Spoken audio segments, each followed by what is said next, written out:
আজি মই আপোনালোকক ভিজা আৰু পাছপৰ্টৰ মাজত ডিফাৰেন্সটো বুজাই দিম। আপোনালোকে বেকগ্ৰাউণ্ডত কিবা ট্ৰেইনৰ শব্দ শুনিব পাৰে কাৰণ মই হোটেলত আছোঁ ষ্টেচনৰ লগত, গতিকে ক্ষমা কৰিব। আৰু ভাল চাউণ্ড কোৱালিটিৰ কাৰণে আপোনালোকে হেডফোনটো অনুগ্ৰহ কৰি লগাই ল'ব। মোৰ আজি মাইকটো আনিব পাহৰি গৈছোঁ। চ' প্ৰায় মানুহৰ দেখোঁ ভিজা আৰু পাছপৰ্টৰ মাজত তেওঁলোকে কনফিউজ হৈ থাকে, তেওঁলোকে বুজিবলৈ অলপ টান পায় বা বুজি নাপায় যে ভিজানো কি আৰু পাছপৰ্টনো কি। যেতিয়া আমি কোনো এটা কাণ্ট্ৰিত যাব বিচাৰোঁ তেতিয়া আমাক মেইনলি দুটা ডকুমেণ্টছৰ খুবেই প্ৰয়োজন হয়। সেই দুটা ডকুমেণ্টছ হ'ল পাছপৰ্ট আৰু ভিজা। সকলোৱে জানে পাছপৰ্টটো হ'ল এটা আইডেণ্টিটি কাৰ্ড হিচাপে কাম কৰে। যেনেকৈ আমাৰ আধাৰ কাৰ্ড থাকে, ড্ৰাইভিং লাইচেঞ্চ থাকে, পান কাৰ্ড থাকে। এইবোৰ আইডেণ্টিটি কাৰ্ড আমাৰ ভাৰততে ভেলিড হয়।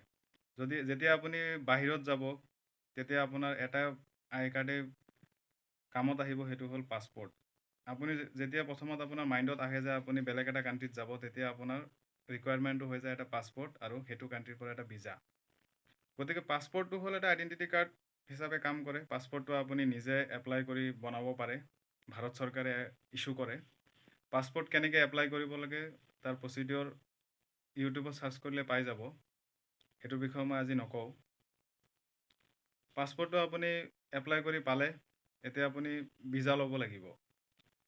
ভিজাটো আপোনাক ভাৰত চৰকাৰে নিদিয়ে, পাছপৰ্টটো আপোনাক ভাৰত চৰকাৰে দিয়ে, কিন্তু ভিজাটো আপোনাক যিটো কাণ্ট্ৰিত আপুনি যাব বিচাৰে সেইটো কাণ্ট্ৰিৰ চৰকাৰেহে আপোনাক ইছ্যু কৰিব। ছাপ'জ আপুনি কোনো এটা কাণ্ট্ৰিত যাব বিচাৰে, তেতিয়া আপুনি সেইটো কাণ্ট্ৰিৰ এম্বেচি আমাৰ কাণ্ট্ৰিত নিশ্চয় থাকিব। সেইটো বা ৱেবছাইট থাকিব অনলাইন, সেইটো কাণ্ট্ৰিৰ ৱেবছাইট থাকিব ভিজা দিয়াৰ। ৱেবছাইটত যাব বা এম্বেচিত যাব, যি ডকুমেণ্টছ আপোনালোকে বিচাৰিব সেইবোৰ ডকুমেণ্টছ আপুনি লৈ যাব লাগিব।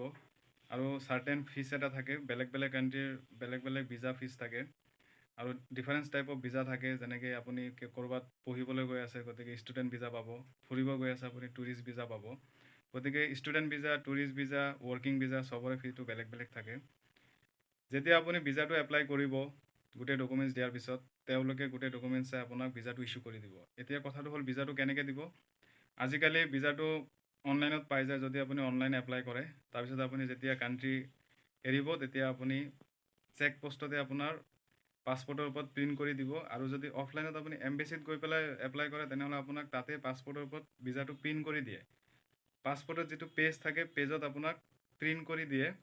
তাতে আপোনাৰ কেতিয়াৰ পৰা কেতিয়ালৈকে আপুনি সেইটো কাণ্ট্ৰিত থাকিব পাৰিব, তাৰ ডেটটো থাকে, কিমান দিন থাকিব পাৰিব সেই দিনটো মেনশ্যন থাকে। সেইটো হ'ল ভিজা।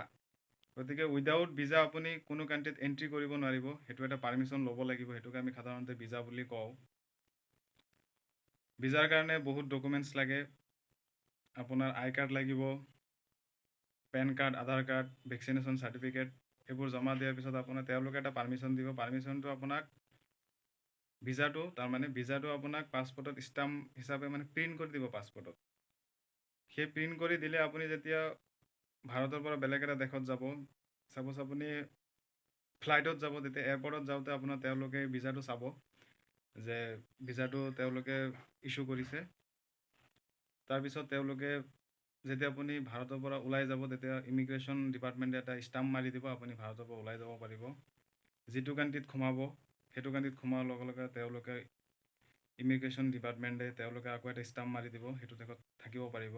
আকৌ যেতিয়া আপোনালোকে সেইটো দেশত থাকি ঘূৰি বা পঢ়া লিখা কৰি উভতি আহিব, সেইটো কাণ্ট্ৰিৰ পৰা আকৌ এটা ষ্টাম্প মাৰি দিব। আকৌ যেতিয়া আপুনি ভাৰতত আহি পাব, তেতিয়া আকৌ আপোনাৰ ভাৰত চৰকাৰৰ ডিপাৰ্টমেণ্টে আপোনাক আপুনি আহি ভাৰতত সোমালে বুলি এটা ষ্টাম্প মাৰি দিব। গতিকে এইটোকে আছিল ভিজা। পাছপৰ্ট আৰু ভিজা ছেম নহয়, মই আকৌ এবাৰ কৈছোঁ। পাছপৰ্টটো এটা আইডেণ্টিটি কাৰ্ড। অকল পাছপৰ্ট দি আপুনি ক'তো যাব নোৱাৰিব। ইণ্ডিয়াতে থাকিব পাৰিব, ইণ্ডিয়াৰ বাহিৰত যাব নোৱাৰিব। ইণ্ডিয়াত বাহিৰত যাবলৈ হ'লে যিটো কাণ্ট্ৰিত আপুনি যাব, সেইটো কাণ্ট্ৰিৰ পৰা আপুনি ভিজা ল'বই লাগিব। বহুত মানুহে কয় ভিজা ল'বলৈ বহুত টান বা ভিজা কেনেকৈ লয়। হয়, ভিজা ল'বলৈ বহুত টান হয়। বেলেগ বেলেগ কাণ্ট্ৰিত বেলেগ বেলেগ নিয়ম। ইউৰোপ কাণ্ট্ৰিত ভিজা দিওঁতে বহুত ষ্ট্ৰিক্টলি তেওঁলোকে চায়। কিছুমান কাণ্ট্ৰিত আপুনি যেতিয়া যাব, তেওঁলোকে আপোনাক অহা যোৱা টিকেট চাব, আপোনাৰ বেংক বেলেঞ্চ চাব কিমান আছে, সেইবোৰ ক্ৰাইটেৰিয়া চাইহে আপোনাক ভিজা এপ্লাই কৰিব। কিছুমান কাণ্ট্ৰিত আপোনাৰ অহা যোৱা টিকেটো নাচায়, বেংক বেলেঞ্চো নাচায়, প্ৰপাৰ ডকুমেণ্টছ হ'লে আপোনাক ভিছা ইছ্যু কৰি দিয়ে। গতিকে ভিছা আপুনি নিজেও এপ্লাই কৰিব পাৰে, অনলাইনো এপ্লাই কৰিব পাৰে, আৰু কিছুমান থাৰ্ড পাৰ্টিও থাকে, তেওঁলোকে ভিছা আপোনাক বনাই দিয়ে। বিভিন্ন ধৰণৰ থাৰ্ড পাৰ্টি থাকে, তেওঁলোকে হয়তো ভিছা ফিজটো অলপ বেছি লয়, 2-3 হাজাৰ বা 5 হাজাৰ, অলপ ডিফাৰেঞ্চ ওপৰতল হ'ব পাৰে। গতিকে এইটোৱে আছিল ভিছা আৰু পাছপৰ্টৰ মাজত ডিফাৰেঞ্চ। মই আশা কৰোঁ আপোনালোকে ভিছা আৰু পাছপৰ্টৰ মাজত ডিফাৰেঞ্চটো বুজি পাইছে।